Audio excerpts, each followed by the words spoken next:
No Fun, the Jen Kirkman podcast, season 11, episode 5. Hello, everybody.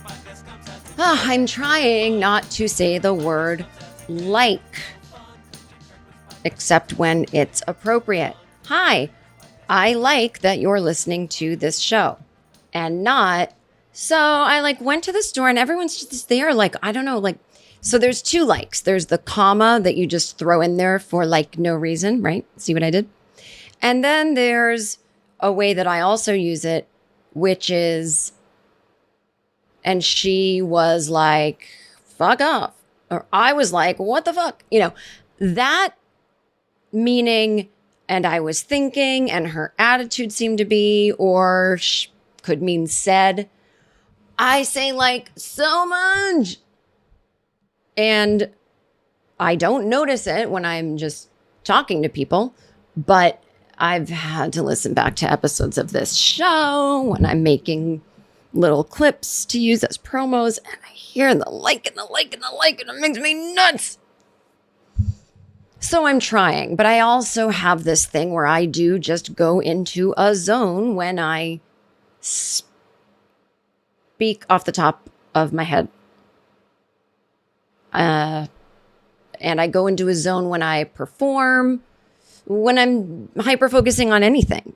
And it's really hard for me to remember to think about it. I could even put a note in front of me that says, don't say like.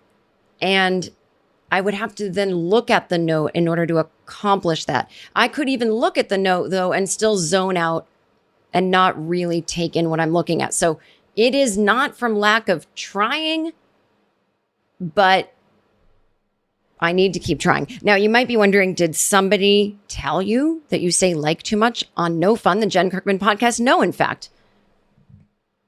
I'm sure people are thinking it. But what happened was, this is a story I haven't told yet. Oh my God, I'm acting like, guys, I have a story that's yet to be told.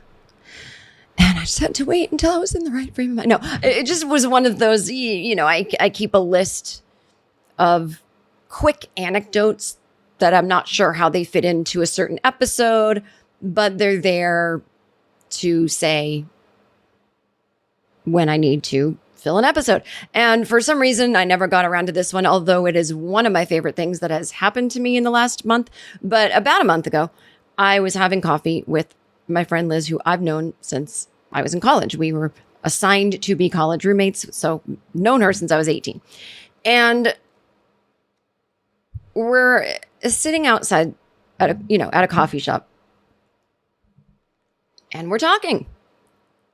And this elderly woman comes up to us.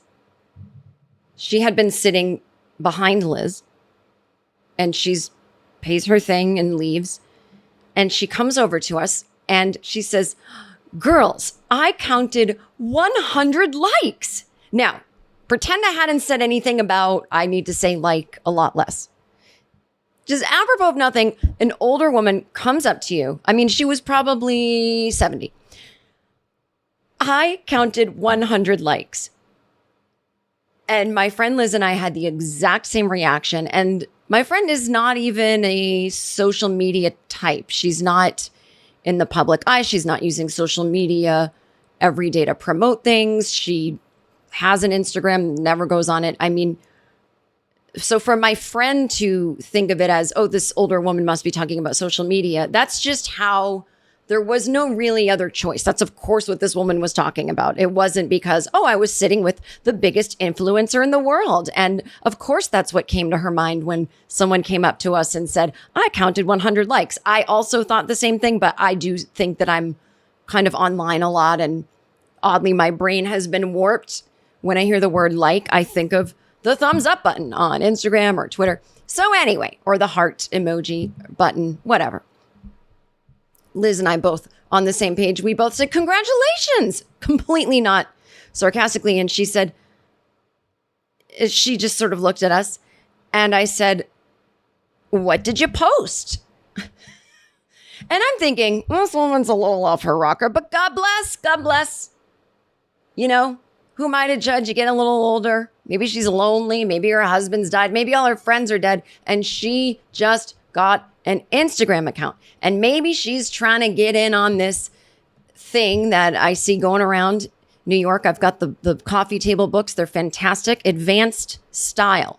It's also an Instagram account. It is older women and men too in New York City who are ridiculously stylish. I mean, flamboyantly, creatively stylish. You got to check out these human beings. They are fantastic. So it's this whole series of books. She's getting into the advanced style thing. Maybe she posted a picture of her lunch. I don't know.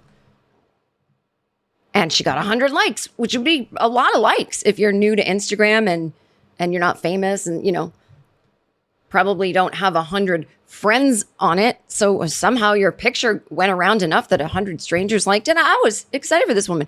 What did you post? I ask. And I'm thinking, well, I'm going to get this woman's Instagram account. I want to see what's up with this lady who's just talking to strangers. And she looks at me and then she looked at us and said, you two girls say like a lot. I counted 100 of them. And Liz and I looked at each other. Oh, that kind of like.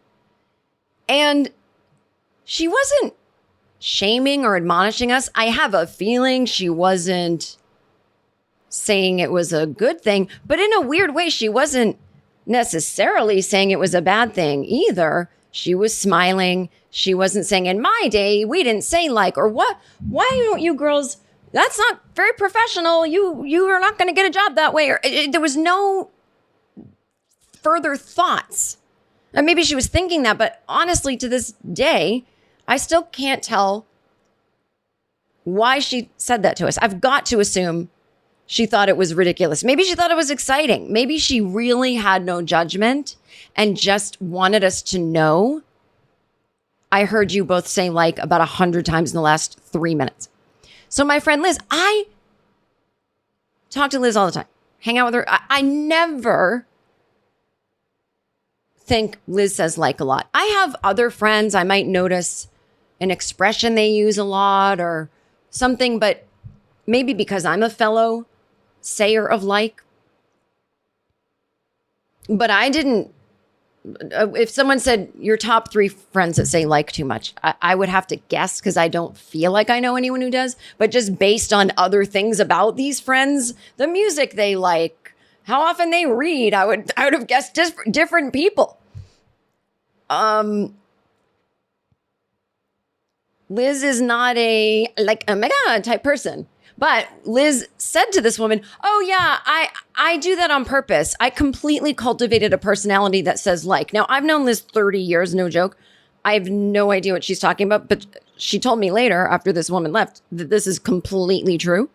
But she said when she was little, growing up in Massachusetts, as did I, that she heard the song Valley Girl. It was a big hit in 1982. In fact, I bought my first album, record, vinyl, called the 1982 Hit List. Lots of great jams on that one, including You Dropped a Bomb on Me by the Gap Band, I Believe Shaka Khan, I Feel For You, and the weird little ditty, Valley Girl by Frank Zappa. One of the not less weird, but more friendly to radio play songs, and his daughter was on it, being the Valley Girl. And so we all thought, wow, that's so glamorous because we're from Massachusetts. We don't know they're making fun of the Valley. These airheaded teens at the mall in the Valley where I ended up living later in life, right? In Los Angeles. So people outside the Valley, outside of California, thought the Valley was like the coolest place in the world. People from LA, oh, the Valley, ugh.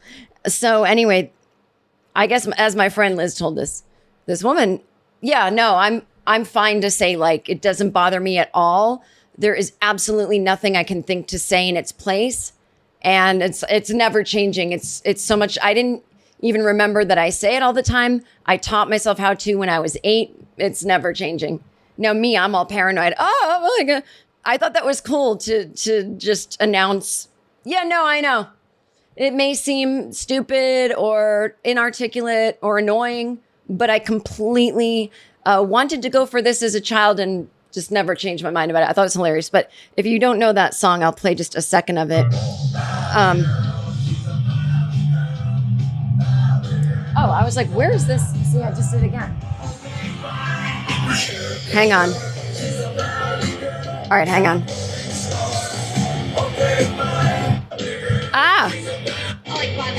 Okay, hang on. Hang on. There's like the Galleria. Hang on. And Tino's like so bitchin'. There's like the Galleria. And like all these like really great shoe stores. I like love going into like clothing stores and stuff. I like buy the neatest mini skirts and stuff. It's like so bitchin' because like everybody's like super, super nice. It's like so bitchin'. Like on Ventura. Isn't that funny? I mean, just that I listened to that song all the time and didn't know that when I grew up, I would move, basically on the corner of Ventura and something else. And watching Welcome Back Kotter, looking at the opening theme song and that really cool sign that says Brooklyn, 5th largest city in the world. That sign does exist at the J Street Borough Hall stop in Brooklyn. If anyone wants to know, you can go look at it. I'm going to go look at it someday. Anyway, it's funny that I ended up living in the places that were so much part of my pop culture. Whatever. So there you go. So ever since that woman said that, I feel ashamed. Rock on to my friend who's like, yeah, see, you did it again. I'm not going to point it out from now on because I do say it. I'm going to just try to say it less. I'm not trying to eradicate it because I search for words and I just want to speak normal. But yeah, rock on to my friend who's like, that's all, I'm doing it. And then the old woman said, well, nice to talk to you girls, and walked away. I still to this day. What was her point? Okay, so that's my promise to myself. Maybe a New Year's resolution. Remember, I said that at the beginning of the year, I was annoyed with people's energies coming in hot with their resolutions and their dreaming and scheming, and don't email me and ask me to be part of this thing that you want to think up. Just leave me alone. I'm still ramping up. But one of my goals will be to say the word like less. I go, she goes, they go, go, instead of said. So my mom goes, it drives me nuts. I have to think of other words to say because said just no longer comes naturally. I don't know if there was ever a time in my life where I said instead of go. Can't imagine. But I do think I've become less articulate as I got older, which is weird because as I got older, I became more and more, I would say not successful necessarily. I mean, sure, successful, but I became more and more just absolutely positively. I speak for a living, whether it's a podcast or on tour, I also write for a living. Obviously, saying like and go is easily preventable when writing dialogue, but when pitching things in the writer's room, I don't know. It's just very conversational. Am I saying like and go every second? I don't know.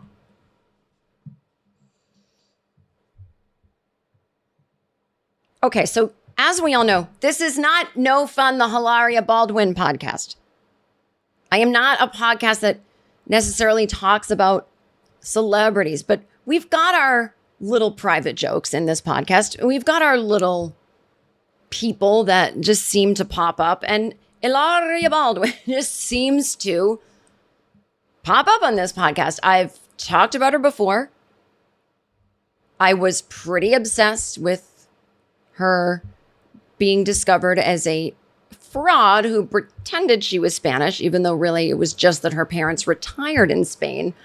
And she went there for 2 weeks every summer as a kid. But she's from Boston. We know this. Okay, so I'm really never thinking about her. I'm not looking for news about her, but it's become enough of a running thing with us. And a lot of times it is just on the Patreon version. So if you haven't heard it, that's why. Maybe count your blessings.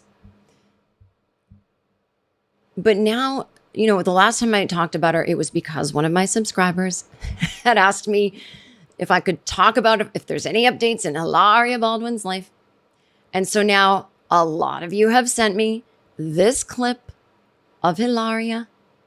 And look, I'll say this. This clip makes me sad for 2 reasons.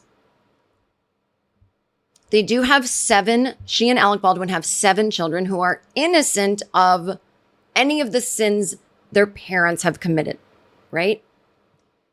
They deserve a clean slate in life. They deserve not to be photographed and harassed by paparazzi.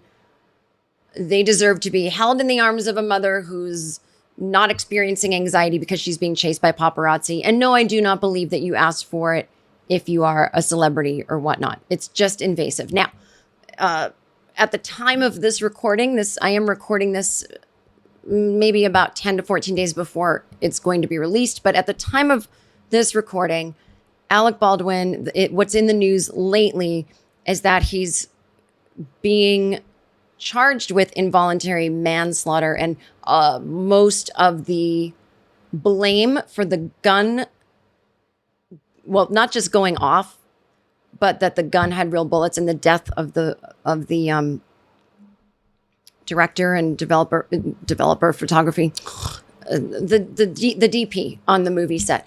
He's being mostly held responsible for her death more than anyone else. And so, there's been a lot of legal eagles dissecting it, talking about it. Is it fair? Well, he was really a producer and an actor. Who should decide with the guns? Blah, blah, blah. There's been all this talk. But I guess it's been, in the legal worlds, a little shocking to see that charge. And again, he has to go through trial and all that. But in general, obviously, it's a sad thing for a family to go through. Obviously, I know that the person who died, it's sadder for their family, but obviously it's stressful. I don't care how crazy or psycho or shitty you are. If your husband is being charged with that and you have 7 kids, I mean, I don't think any of them thought this would happen in their life. So anyway, but Hilaria Baldwin, literally, I think it was Christmas 2020, outed as pretending to be Spanish. She had a lot of sponsorships and corporations that she worked with, and media outlets just drop her completely. She had a lot of mommy blogger stuff that had to do with being Spanish. And in the most stunning of things, see, that part is barely that interesting to me, a little interesting. The most stunning of things, she didn't go away. She doubled down.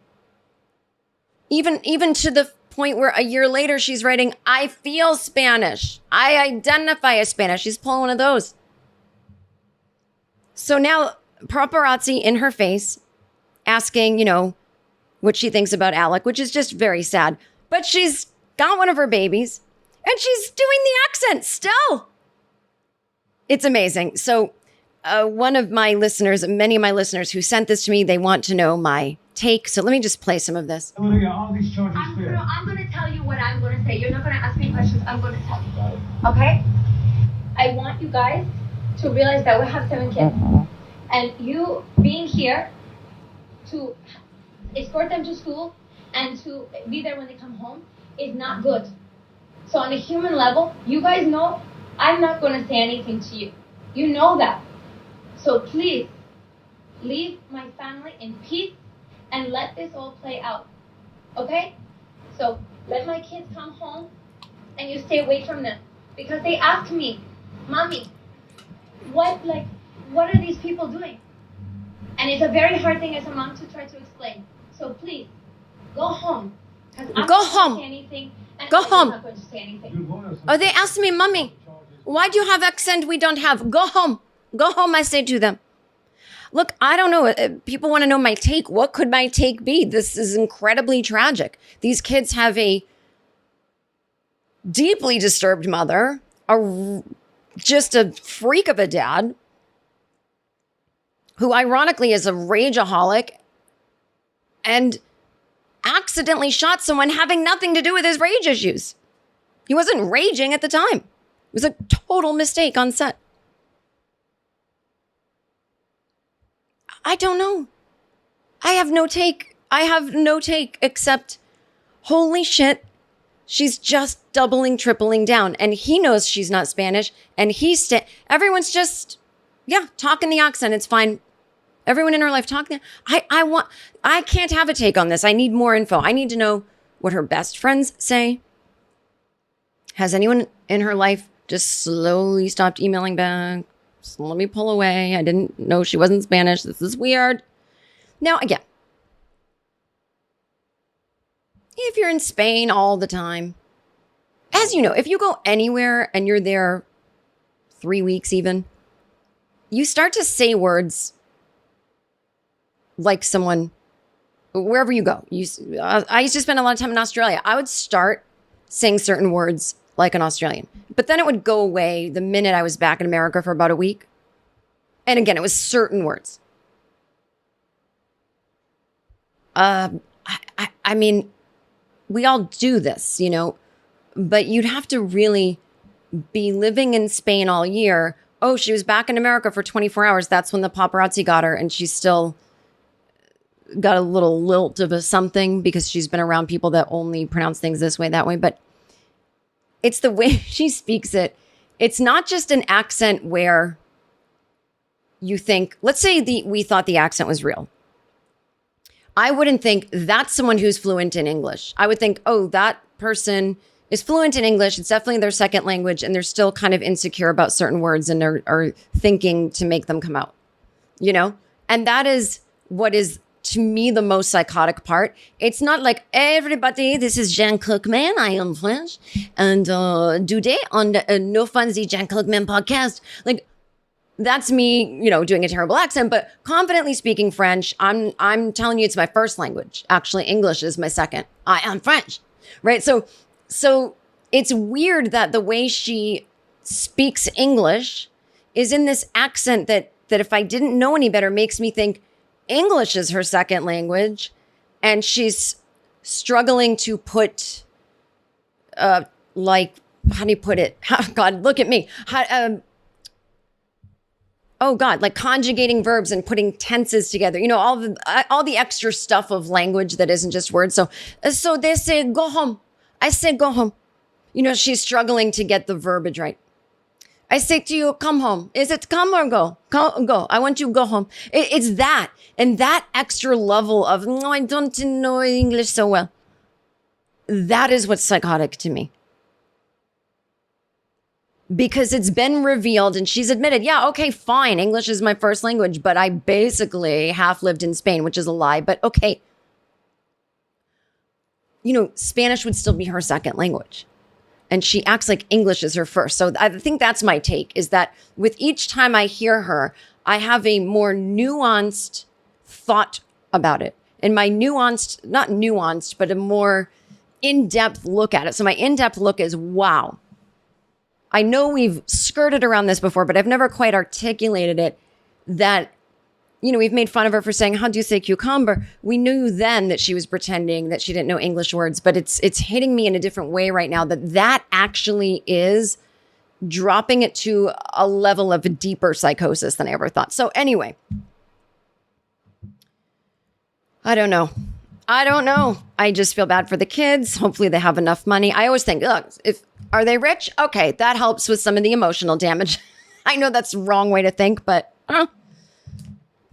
you'll never convince me that it doesn't help. Okay, well, if you want to continue listening to the rest of this episode, and I hope you do, join us over on Patreon. You can click the link in the show notes. Go to patreon.com/jenkirkman. It's the best way to support this show. You can pay $3, $4, or $5 a month. More you pay, the more episodes you get. Most episodes are 60 to 90 minutes. They are all, as always, ad-free. And there's a great community of people on the Patreon website that you can chat with, that listen to the show. Oh, and also you'll have access to all of the archives of Patreon episodes from the last year and a half, 2 years. So you can just binge a dinge when you join. And when you join, there is a